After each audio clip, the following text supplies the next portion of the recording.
Good afternoon, ladies and gentlemen, from the Washington, D.C. area here in Virginia on a great day. And aloha, Admiral Davidson in Hawaii. A good morning to you, sir. I am Riki Ellison. I am the founder of and chairman of the Missile Defense Advocacy Alliance. I've been involved with missile defense since the conception of the modern day missile defense back in 1980. We formed this group in 2002 after the math of the 9/11 situation that we just honored last week, and we formed it as well as a advocate after the ABM Treaty was withdrawn from in 2002.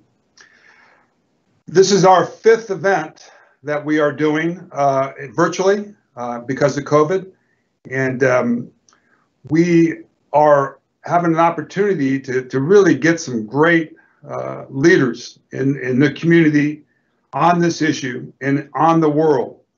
As we see in today's world that the use of ballistic missiles, the use of cruise missiles, the use of rockets and missiles are being proliferated, they're being developed, they're being demonstrated, and we have firings of them in CENTCOM or in the Middle East on a daily basis. And for all of us, for the world, for our nation, our ability to have systems to be able to negate and defeat, and most of all, deter that type of force projection is vastly important and a priority for our nation and for the world, that we as a world to be able to deal and negate that type of threat. So today we are very, very fortunate to have the head of Indo-PACOM as our speaker today in discussion on the challenges that they face in that arena that drive a missile defense solution to help deter and defeat those missile threats that are proliferating more than anywhere else in the world in this region. So I'd like to introduce to you the 25th combatant commander of the Indo-Pacific Combatant Command. It is the biggest and the oldest. There are 36 nations in that, and it has over 50% of the world's population. But I think the new General Jim Dickinson is going to argue with you now of his new Space COCOM may be the biggest of it now. So Admiral Davidson is overseeing 380,000 American men and women in his role. And I want to give you credit, sir, for going through the COVID-19 as you have and securing the region and stability and peace as you have.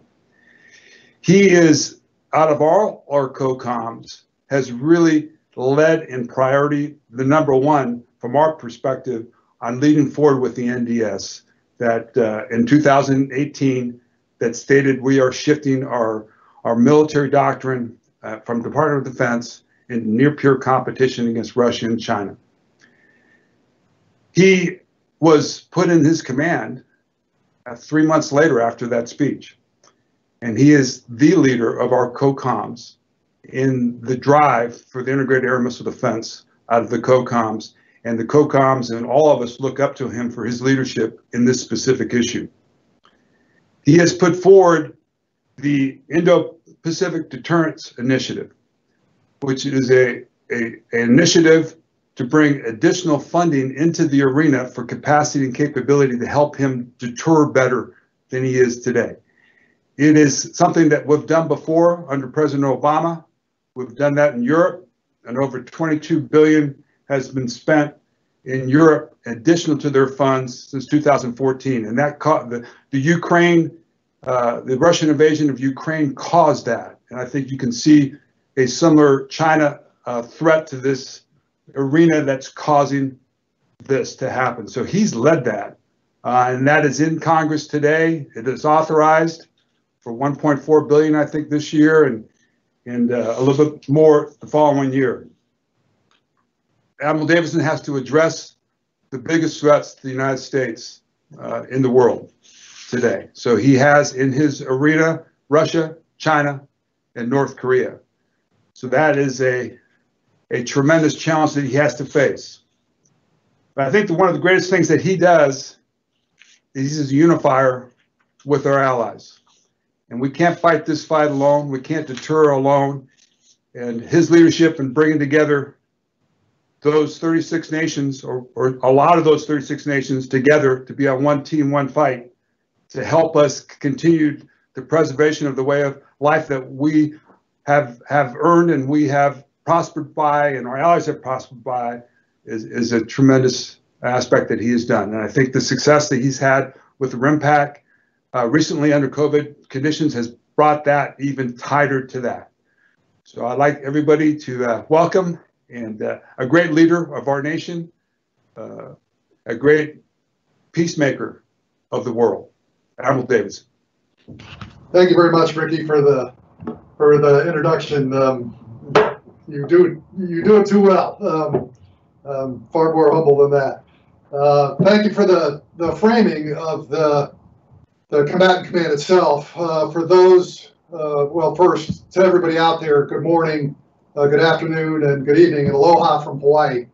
Ricky and I were talking just a few minutes ago about the weather in our respective places. Alexandria, Virginia has turned to fall there, and Hawaii is what it is 365 days a year, and it's another pleasant day here. Just tell everybody the area in a short narrative. I went like this. It stretches from Hollywood to Bollywood, so from California to the west coast of India, and from polar bears to penguins, so from the Arctic down to the Antarctic. And most of that area of responsibility is blue. Goes without saying that there are a number of challenges here in this theater. We recognize 5 major threats, beginning with North Korea, actually. North Korea, as long as they retain the capability to shoot long-range missiles and to continue to develop nuclear weapons, will remain, really, in my view, our most immediate threat. General Abrams, our U.S. Forces Korea commander in Korea, and myself are very focused on what that means, not only for our ally, the Republic of Korea, but our allies in the region, and certainly U.S. homeland territory in Guam and the Commonwealth of Northern Marianas, all the way to Hawaii, and then, of course, the continental United States. I will tell you that China is the most significant strategic threat and will be the challenge to the United States for the 21st century. And I'm going to spend probably the lion's share of our discussions today on China, and I'll get back to that in a few minutes. Russia, of course, is present in our theater. Just in the last few weeks, Russia has been running a major exercise in the Arctic and in the Northern Pacific. Their activities over the course of the last few years outpace and outnumber the number of activities that they've done since the end of the Soviet Union in 1989. We are starting to see them operate surface ships farther afield than at any time in the last 30 years, and there's a number of other factors there, and I'd be happy to answer some questions. Of course, the threat of violent extremist organizations persists in this region. We've been providing support to our ally in the Philippines for almost 2 decades now in advice and assist and providing some technologies to help them in their battle to defeat ISIS in the Philippines and some other malign groups, Abu Sayyaf, for example, and others. And of course, we have some regional efforts underway to help other partners in the region in South Asia and in Southeast Asia combat violent extremist organizations through other means. So then, of course, the Pacific, half the globe, it's the most natural disaster-prone region in the world. We live here on the rim of fire. Earthquakes, volcanoes, tsunamis, typhoons. My phone goes off every day with a warning or an experience somewhere. We do a lot to plan to assist other nations, certainly to mitigate those threats as they might happen for the areas of responsibility I have in the region, Hawaii, American Samoa, for example, and the U.S. territories that I mentioned earlier. To Ricky's point, the Indo-Pacific is the single most consequential region for America's future. I made mention of China and the threat there before. And the nation's national security strategy and our national defense strategy clearly highlight these facts. At Indo-PACOM, we are working to implement the national defense strategy in the Indo-Pacific by aligning policy, capability, and our budget priorities to our requirements that are dictated by the national defense strategy here in the region. In combination, we are trying to design a posture that will persuade potential adversaries that any preemptive military action that they might take will be costly and likely fail. This is accomplished by sustaining a posture of credible combat power forward in the Western Pacific that provides our national leaders with the options to deter and to manage crisis all the way up to full war planning and war plan execution if it becomes necessary. In short, we must field, sustain, and posture a joint force throughout the region that has the capability and the capacity to deter by denial, convince our adversaries that any malign military actions that they might take or other coercive actions they might take are likely to fail. And of course, that force has to be fully ready to be able to fight and win. We've been in the process of restructuring our approaches since these 2017 changes to the National Defense Strategy directed us to plan and assure our capability in case of a potential conflict with the People's Republic of China. Riki made mention earlier that people had to understand the complexity of our relationships with China, given the economic entwinement, not only of ourselves with China, but all of our allies and partners in the region as well. China has a 100-year plan in place. There are some 70 years into it now, and it's fully designed to supplant the United States' role as the global economic leader, as the global military leader, and the diplomatic leader to enable peace and prosperity in the region. In the military sense, they invest very heavily in sea, air, missile, space, and cyber offenses and defense. And they hope to project that capability to challenge the idea of a free and open Indo-Pacific. They use it in peacetime to threaten and coerce our neighbors into submitting to Chinese will in the economic sphere, in the diplomatic sphere, in the information sphere, and things like that. There are direct threats that if other nations do not agree with China's viewpoints, that China will use its entire capability of its nation. Some of those are economic tools, some of those are cyber tools, certainly the military tool, to cow those nations into submission. Again, in the military sphere, the threat of air and missile attacks alone from an increasingly capable China should be concerning for every one of us, and not just my combatant command. Riki mentions Space Command as well, and General Dickinson, and certainly there are other combatant commands that have to be very concerned about China as the priority in the national security strategy. I mentioned earlier that I believe that China represents the greatest long-term strategic threat to security in the 21st century, certainly to the United States, and not only in the Indo-Pacific, but to the entire globe. The Communist Party of China is actively seeking to supplant the established rules-based international order to dictate new international norms and behaviors and new relationships in the region. Our national defense strategy recognizes this and has directed our military to retool after 20 years of counterinsurgency warfare in Southwest Asia to help protect against these existential threats from peer adversaries, China and Russia, going forward.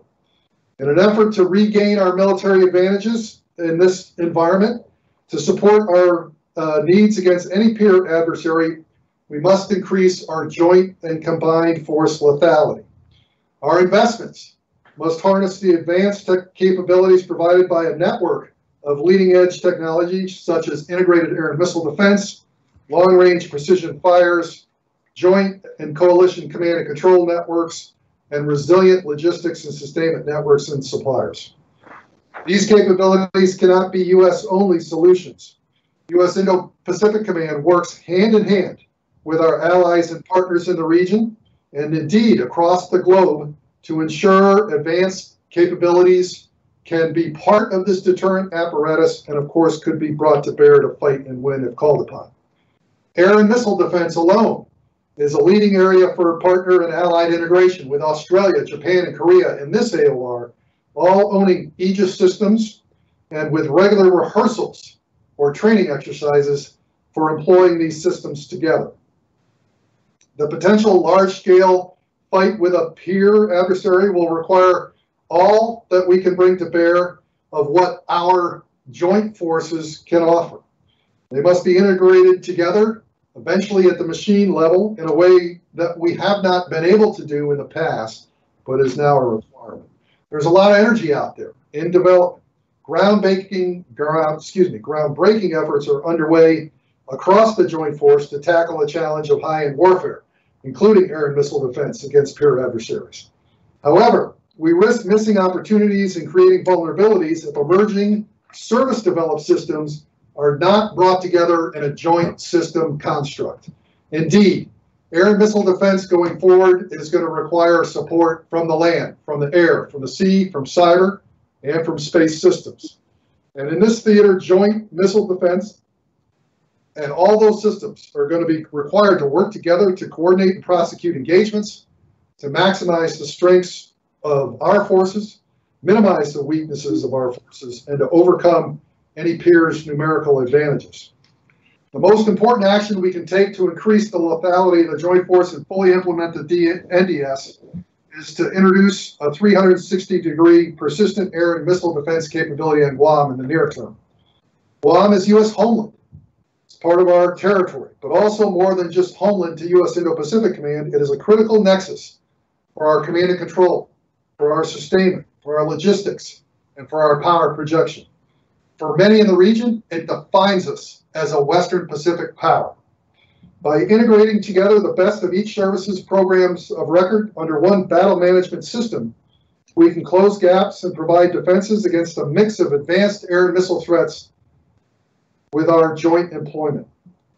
An integrated capability will extend forward to support maneuvering forces as well from Guam, be they Army, Air Force, Navy, or Marine elements.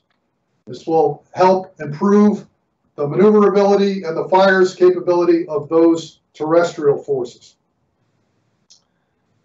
It is all within our near-term reach, in my view, and working with the Missile Defense Agency, Vice Admiral Hill, because we are not starting from scratch, but simply bringing together in the near term the best that the service's current and future programs of record have to offer to create the joint effects and link them with the best sensors and the best effectors to achieve the outcomes we need. It's important that we invest now in this missile defense for our most critical force projection platforms in the Pacific to implement the National Defense Strategy. It's not necessarily about designing or creating a defensive system that is impenetrable or invulnerable against the entire missile inventory of a potential adversary. Rather, it is about developing a combat credible deterrent by denying the adversary the ability to quickly, cheaply, and easily knock us out of a fight before it begins. Active defensive, capable of defeating the full range of threat systems, are needed to provide the freedom of movement and maneuver necessary to dynamically enable follow-on forces in the region, enable our allies and partners to operate and maneuver, and to be able to fully flow logistics and sustainment. This raises the threshold required for all of these things, and the system capable of doing that to Guam raises the threshold for an attack by an adversary and creates doubt in his ability to achieve their outcomes and to acceptable levels. It removes any ambiguity around our intentions, the capability, the capacity, and the willingness of our allies and partners to respond, but it requires investment in the defenses of Guam at a level commensurate with the adversary we face. It is also important to acknowledge the other challenge we face in this theater, namely the threat posed by North Korea. North Korea has consistently demonstrated its intent to threaten and attempt to hold its neighbors hostage through its missile arsenal in an effort to secure favorable concessions from the international community. We must continue to keep pace with the missile threat from North Korea to assure our key allies and partners in the region and to maintain the U.S.-backed peace and stability that has been the defining feature of the region for nearly 70 years, and indeed has enabled not only peace and prosperity in the Western Pacific, but has enabled our prosperity in the United States. Finally, we must continue to refine command and control systems to ensure we are ready to rapidly make the decisions necessary to win against a highly capable and highly advanced adversary. Although China is a global actor, conflict is most likely to occur in a regional setting, particularly in the nearest terms, and below the level of threshold of our strategic nuclear deterrent. While we can and should pursue efficiencies and acquisition and modernization in support of our global forces and for potential employment in homeland defenses, we must prioritize our ability to employ these forces regionally as well. That enables our joint force lethality, knits together the allies and partners that are so important to the global economy and global peace, and enables all of us to be able to respond against a highly capable adversary. So I think I'll cut it there, Riki. I look forward to the questions from you. I appreciate the discussion very much, and I look forward to any insights from the audience as well that might help us improve our approach here in the region. I wish you all good health and look forward to the conversation. Thank you very much. Thank you, Phil. It was a great presentation. As you mentioned, the 360-degree threat challenges that you face on a fixed site or fixed sites throughout the Pacific. That, in combination with the ballistic missile capabilities that you have in place for our homeland in Guam against North Korea, how are you and John Hill creating that architect that brings both offense and defense together? We're MDA is a defensive-oriented only C2BMC, and were you now going to bring 360 in possibly with the ABMS or convergence, or what we demonstrated in Washington, D.C. last week with connecting artillery with aircraft or your F-35, so you're not a fixed site problem solution where you can expand that out a little bit to give the opponent a lot more options or a lot more deterrent capability by doing that. Instead of just going fixed site only, are we looking at expansion of that capability to offense integration? And off of that, and I just wanted to say, you know, your Aegis ships, as you know, with your aircraft carriers, are the very best in the world at 360 IMD layered all the way up, but they're on the water, they're not on land, and that's been a huge issue or a huge challenge for our nation to be able to protect those spots on those islands. So I'm just throwing that out at you and how we best approach that, whether it's from the JADC2 down or from the ground up, from what we've got already in place, and build out of that way to a cross-domain joint solution. No, I appreciate that, Riki. You know, first, time is a factor here. The capability as it's grown in both North Korea, but from China significantly, you know, requires us to build from where we are. And my own experience with the Aegis system, you know, looking back over its nearly 35 years since its inception, what it was originally designed to do and how highly adaptable it's been is critically important. You know, first on the defense side, you know, it brings together the sensor, the network, the command and control, and the effectors or the interceptors, the missiles, in a way that you know, supersedes any other capability that we have in the past or currently. As originally designed, you know, it was meant to intercept long-range bombers before they could launch nuclear weapons at carrier strike groups. Then, we evolved that radar to be able to detect cruise missiles breaking over the horizon, not 10, 12, 13 feet above the water, and it was successful at being able to intercept that. Then we created the ballistic missile defense capability out of it, and that's bridged all the way now to the capability that we're currently fielding in baseline 9 and 10 systems, so that we can do air defense, cruise missile defense, and ballistic missile defense. And the capacity of the magazines that go with that then enables us also at sea in the past to be able to employ offensive systems like Tomahawk, or the interceptors that we use in air missile and cruise missile defense can be used in offensive roles as well, and we've tested that in the last few years. It's important to remember that that system, though, I should say that platform is just one component of a system that now going forward is going to integrate space, cyber, has the capability to integrate THAAD. We've done integration operations with F-35 fighters and the Aegis weapon system.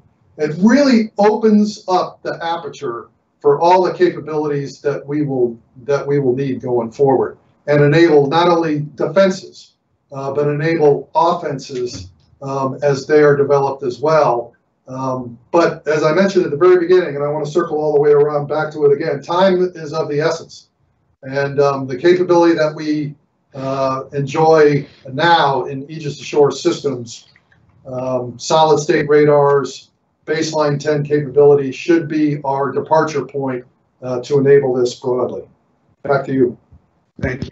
That's General Hyten's speed of relevancy to get this done before the long-term aspects come in.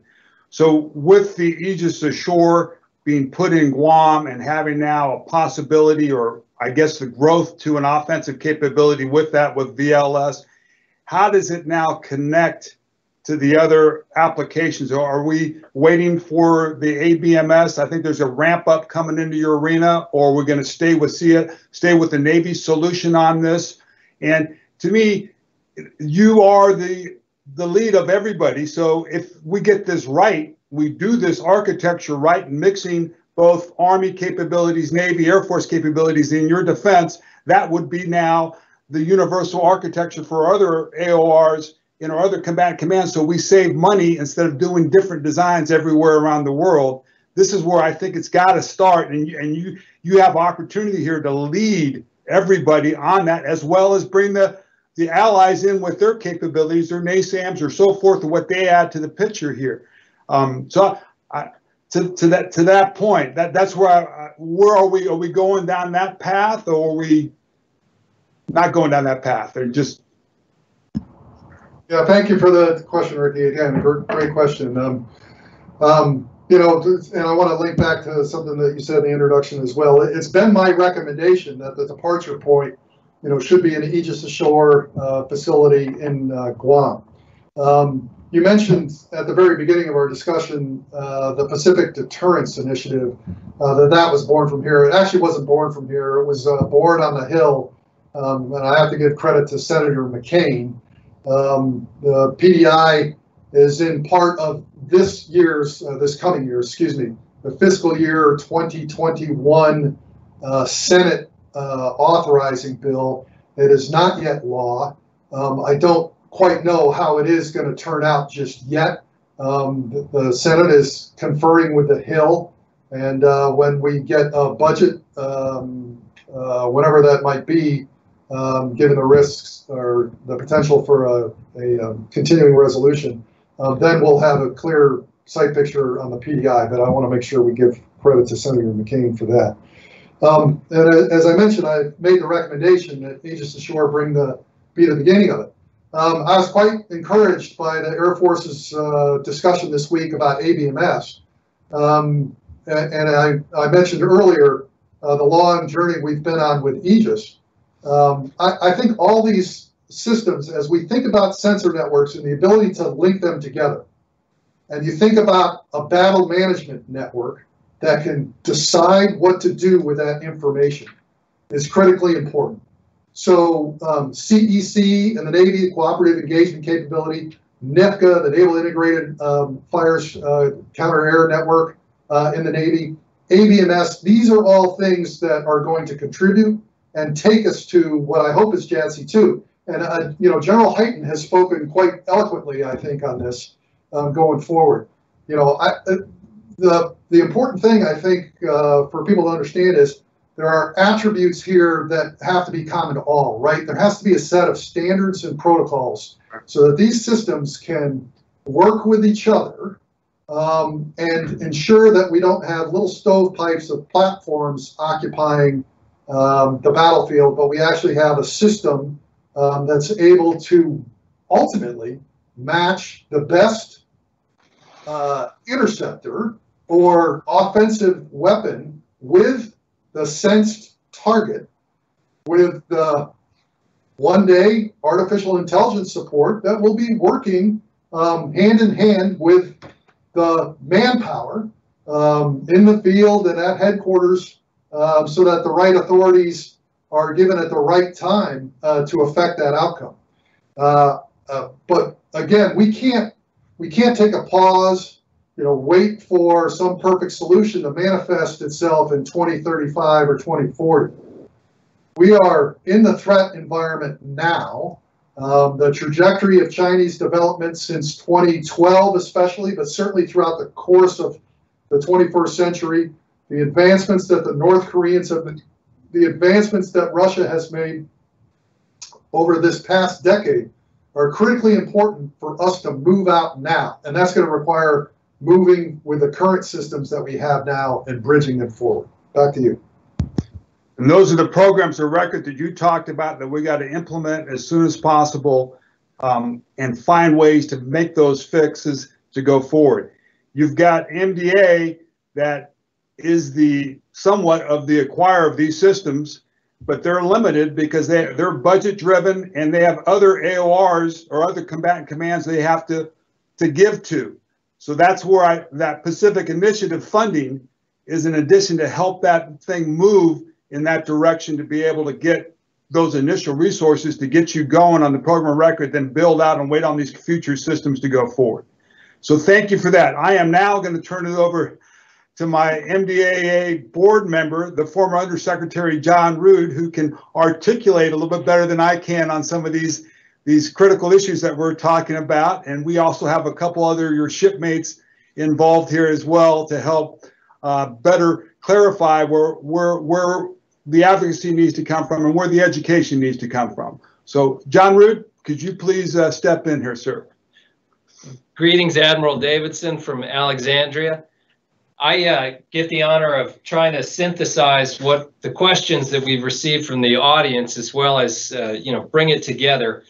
And very popular, your remarks. We've got about, I don't know, 10 pages of questions here by a quick look that have come in. We could do 3 or 4 of these sessions before we get through, but regrettably, we won't have enough time.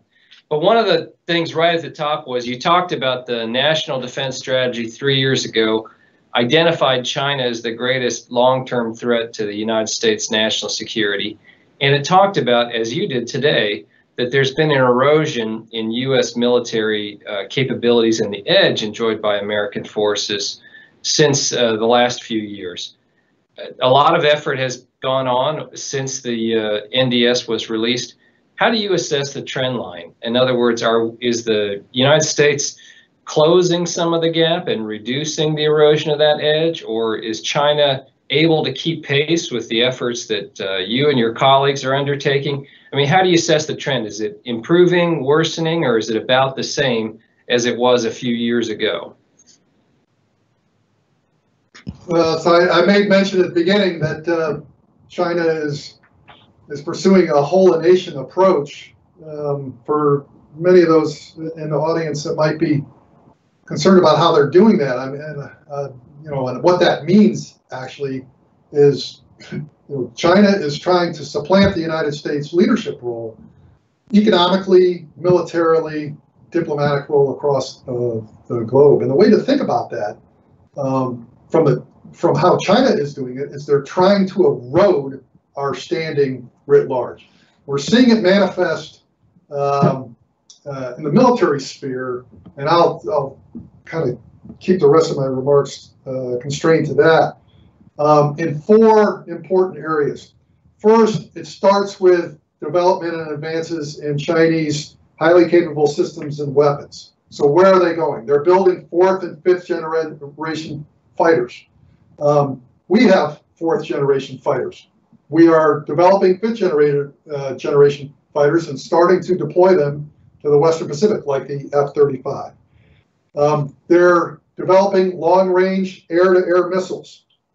China is developing maneuvering and hypersonic ballistic missiles. They're building advanced warships like the Renhai cruiser, very similar to the U.S. Ticonderoga class cruisers. They're building Luoyang 3 very modernized destroyers, comparable to United States Navy Arleigh Burke class destroyers. All these have a wide array of anti-ship, anti-air, anti-submarine weapons, and they're putting them in multi-purpose launchers, like very similar to our Mark 41 launcher. Second, they're training with these systems, and they're doing it in realistic and integrated joint exercises, something that we didn't see in the past. They have a major exercise going on right now, some of which you read about several weeks ago, was an earlier phase of the exercise, and it continues. And they're starting to integrate joint forces across it. As I mentioned, those include the PLA's rocket force with live fire ballistic missile shots. And you have to remember, what is their standing when it comes to ballistic missiles? They fire more ballistic missiles in exercise mode than any other nation on the planet. Third, the PLA is restructuring. And they did that in 2016 to have better command and control of all of their forces in a joint construct, similar to how we're organized in the United States military. They have 5 theater commands now, organized and equipped for very specific mission sets and scenarios. And they essentially, as I mentioned, mirror the concept of the U.S. geographic combatant commands as well. Lastly, they're building all domain capability and combat support capability. What does that mean? They're building cyber forces, and they're active in cyber attacks. They're active, they have space forces, and they're actively pursuing offensive and defensive space capability as well. Combat support they need to command and control, to provide networks, to do logistics, joint intelligence. That's all part of what they're doing. So, for many of you, I would recommend the China Military Power Report that came out about a week ago from OSD. It articulates quite clearly the capability and capacity gains that China has made over time, but to just disaggregate that into these 4 elements, I think is important to understand how they're evolving their force. It is not a static set of capabilities and capacities that China has had during the course of the 21st century. They have greatly expanded in all of those forces, terrestrial, land, sea, and air, cyber and space, what they were capable of at the turn of the century. And I'll leave it at that. Yeah, Mark. Well, and as a follow-up to that, given those advances in China's capabilities, what are the warfighting capabilities that you therefore prioritize the highest, that you need the most, given your role as the combatant commander for that region? Well, I'll speak to the priorities categorically. First is sensing, right? When you start to think about all the threats in the battle space as they're developing, the speed at which some of these capabilities can be projected, whether it's non-kinetic effects like cyber or electronic warfare effects like jamming of satellites and things like that, instantaneous speed, right? Hypersonic glide vehicles that may be pursuing at multiple Mach speeds. When you're thinking about maneuvering ballistic missiles or cruise missiles coming from on the sea, in the air, or under the sea, this requires a level of sensing that's going to require, and I spoke to it more directly in a systems sense earlier, but it's going to require a level of sensing in the terrestrial layer, land, air, and sea, in space, and in cyber, that then needs to be netted into command and control networks that will allow us to link multiple platforms, again, across all those domains that I just mentioned, with the kind of big data management in the near term, battle management aids in the near term, hopefully in the future, artificial intelligence that will enable us to knit together the understanding, the command and control across all the systems, and pair, the best interceptors and effectors, and some of those may be non-kinetic effects, with the outcomes, and achieve the dominance that will be required to secure our posture, to protect U.S. citizens and interests broadly. But since we fight forward so that we're not fighting in the ramparts on the coastlines of the continental United States or here in Hawaii, having that force be able to protect forward, as well as the allies and partners that are so important to the global economy and our economic standing. Back to you. Now, of course, part of what you talked about in your overview was the role of allies and the U.S. not doing it alone. So you just spoke to some of the highest priority needs that that you have from the U.S. to provide that. But obviously then we have these alliance relationships. And one of the ones that there have been several questions about is, what do you see happening next in Japan? There's a new prime minister there with Mr. Suga replacing Prime Minister Abe.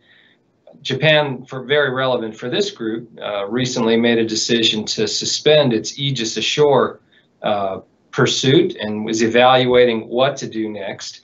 And so a number of the questions were along the lines of what will happen next in Japan overall, what will happen next in Japan on the Aegis Ashore or other missile defense system.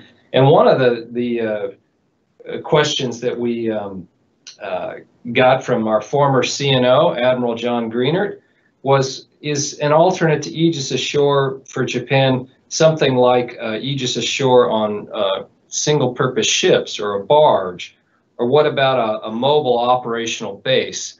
And so Admiral Greenert is one of several questioners who asked questions along these lines. Can you address that, please? Yeah, no, thank you for the question, John. Certainly with the change in leadership there, Prime Minister Suga just coming to the role and need to form his cabinet as it goes forward. I think that'll be a factor in what I know is a continuing dialogue between Japan and the United States, not only at a government-to-government level, but at an industry level as well. As you know, Japan, Australia, and South Korea are all partners when it comes to missile defense. They've all demonstrated the capability to field combat credible forces here. We routinely exercise with Japan ballistic missile defenses. We routinely exercise with Korea ballistic missile defenses on the pen, and we routinely train and exercise, the three of us together, in a trilateral nature that persists. And importantly, all three of us, the Republic of Korea, Japan, and the United States, are partners in Aegis development, and partners in the Aegis weapon system, I should say, and partners in the Patriot system as well. And not to mention, Japan has been a key partner in the effectors when it comes to SM-32 Alpha specifically. So, these are irreplaceable contributions.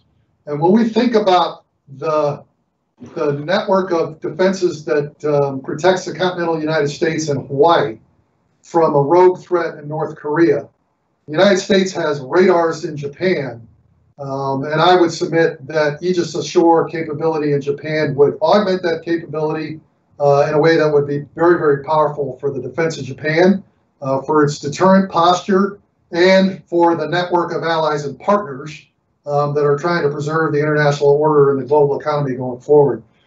There's a lot to understand here as the cabinet gets set in Japan. We'll continue this completely transparent collaboration and coordination when it comes to missile defense, and frankly, just about everything we do in the Western Pacific with Japan, and look forward to advancing that discussion as things settle out there. Hey, Phil, can I ask about India? That seems to be a major ally. If we could get that type of deterrent or work with them in some of the defensive technologies and offensive capabilities. I know they're not aligned, but can you speak to that a little bit? Are we developing a relationship with them?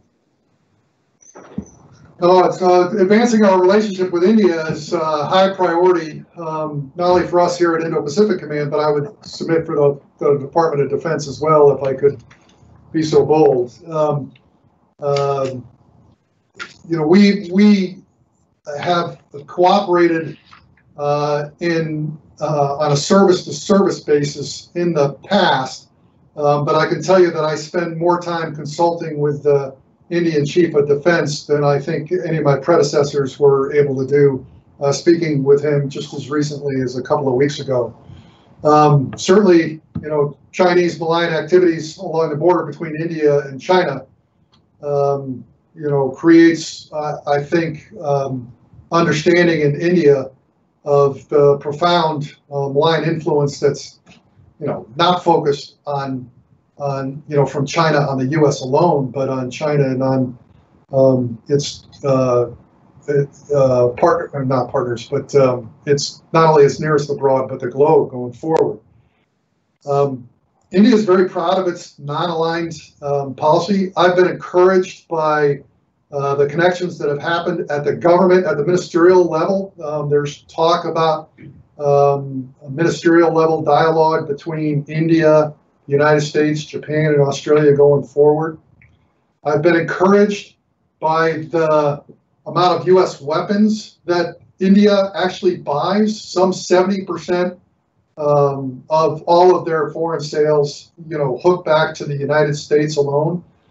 People have to recognize that, for a long time, their investments were born from the Soviet Union and the relationship with Russia.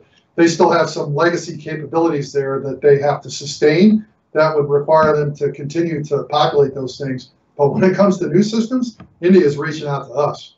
One of the key systems, again, not a missile defense system, but when we talk about sensing broadly, our ability to tactically and operationally cooperate in maritime domain awareness and maritime patrol aircraft, specifically like the P-8, I think has opened India's eyes to the benefits of a closer relationship with the United States. And I think it would behoove the United States, and it's certainly part of our portfolio here to help advance that relationship going forward. Back to you. Admiral Davidson, can I take you back to your comments on Guam? Quite a few questions were submitted that touch on parts of that, and I'll try to synthesize them along the lines of, you talked about the importance of defense of Guam to the United States and the defense against a missile attack. I assume you mean that would include cruise missile attack and hypersonic missile attack, 360 degrees. Where do you see that going next in terms of the next steps on that? For instance, one of the related questions that was asked about, in general, what happens next to, you talked about a departure point being Aegis ashore. So what should we expect to be the process for the department to consider that going forward? There's the part about the system architecture and the system that would be developed. One of the questions we got also was, given that MDA is leading the analysis of alternatives for the defense of Guam, who do you see manning the system or the systems? I assume it'd be broader than a single thing that defend Guam. Would that be the Army, the Navy, National Guard, contractors? How do you see all that coming together? And really several of the other questions essentially just get at different parts of that basic piece. Could you address that, please? Yeah, I guess to your last point first, I'm somewhat agnostic about who mans it. Every one of the services is involved in missile defense, and as SpaceCom comes along and as CyberCom comes along, they're going to have capabilities that are going to be important to integrate into this posture as well. So I'll set that aside for just a moment. The other thing that's going to be required not required, but to continue to understand is the defense of Guam is going to be an all-domain thing as well, right? It's not all about just a missile attack. The kind of experience that we had in World War II that it took to protect our logistics, our sustainment, the movement of personnel, all that other kind of stuff has to be a component of this. But that system, acting in a terminal defense role for an area with so much defense investment into it, multiple submarines, the maintenance to do this submarines, bombers, multiple airfields, what the Marines' ambition is to grow to several thousand troops there, the U.S. citizens that populate the island of Guam. There are billions of dollars in defense capability on Guam at this moment.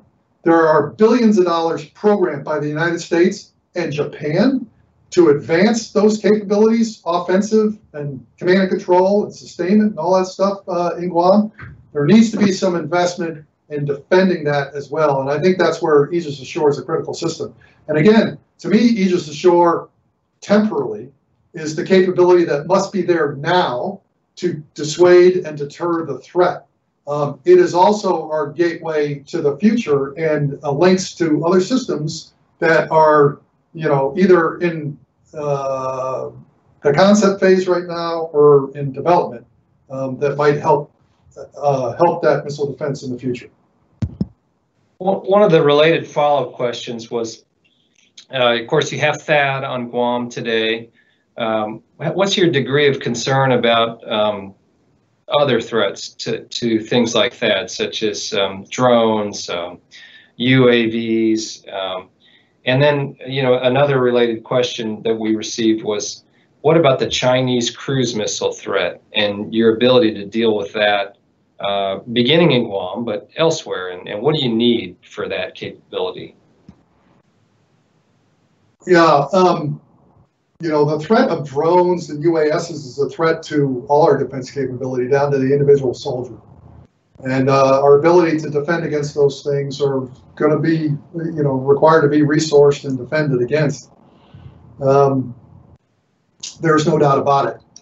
The trajectory of Chinese submarine deployments is going to require 360-degree protection of Guam going forward.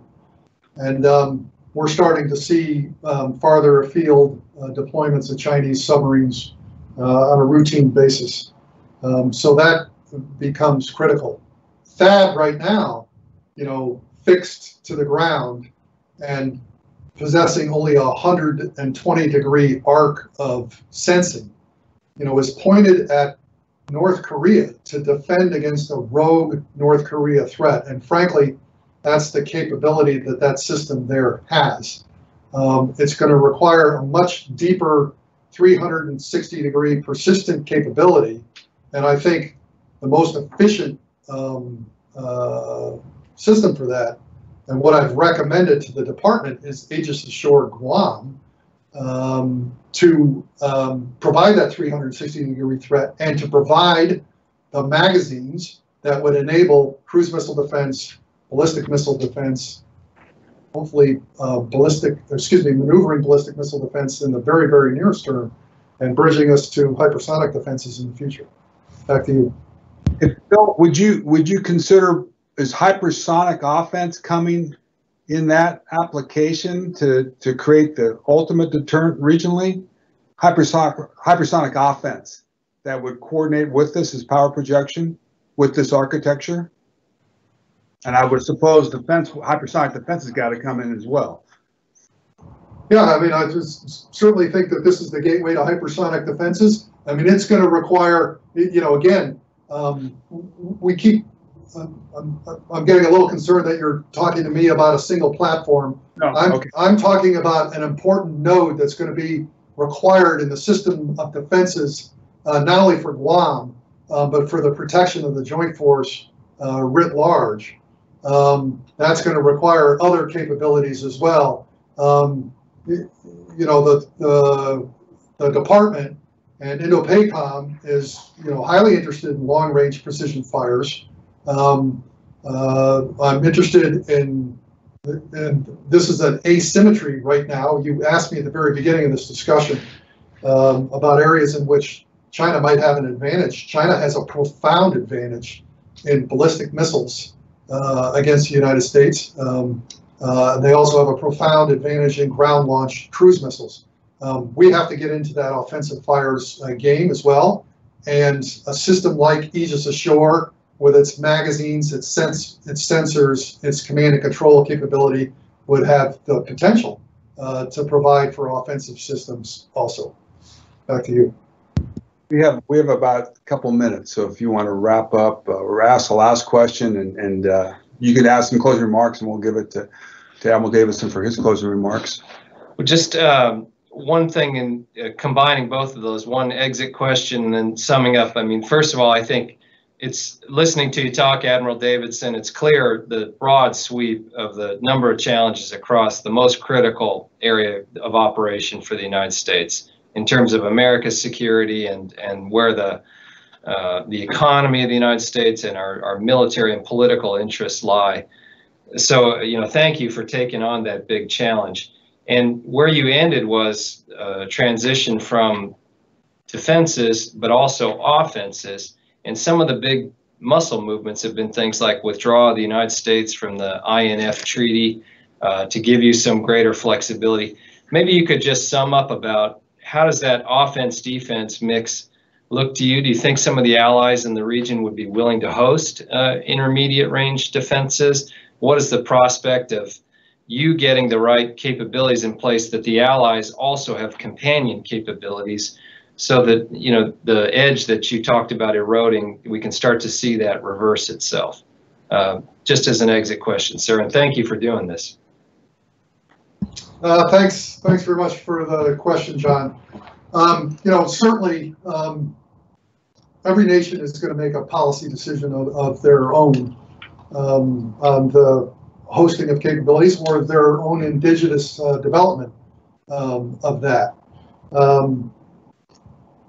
The asymmetry that exists when it comes to the vast capacity that China possesses when it comes to land-based and land-based, ground-based cruise missiles and ground-based conventional missiles, where they're headed with ground-based hypersonic missiles, presents an offensive threat throughout the region that is alarming not only to the United States, but certainly all our allies and partners there as well. Our ability to deter use of those systems cannot be solely dependent on missile defenses. We have to raise the cost of entry for China to employ such weapons. That's going to require closing that asymmetry that they enjoy right now. This is not to underplay what our air and sea defense, or excuse me, our air and sea capability, air and maritime capability in the United States brings to bear. But we have to be thinking in terms of the total joint force capability, how that joint force needs to be modernized in order to sustain an advantage in the theater and protect not only the United States, but our allies and partners and our interests abroad. So I'll leave it there. Thanks very much for the question, though, John. I appreciate it. Riki, over to you. Thank you, Phil. What a great presentation. Just a great education to all of us on the levels and depth of both the threat and where we're going. We're going in the right place. You've called it out. It's happening there. We are going to, all of us, I think, are in agreement in the support that you need to get it done and to move forward as fast as you can and to build off this as the leading example in the world on how to best deter the threats that you face out there. you're a great example, sir. Thank you for your time. It was awesome to see this and have you take some of your time to talk about this specific issue. Thank you very much. Thank you, Ricky. I appreciate the opportunity, and I have to thank you for the Advocacy Alliance's engagement, for your foresighted thinking on bringing all of us together, government, industry, the military, on these issues, and for asking such insightful and helpful questions along the way. I hope the time was useful to you and your audience, and I look forward to seeing you again and another opportunity doing this. Thank you. Thank you, Admiral. Great job.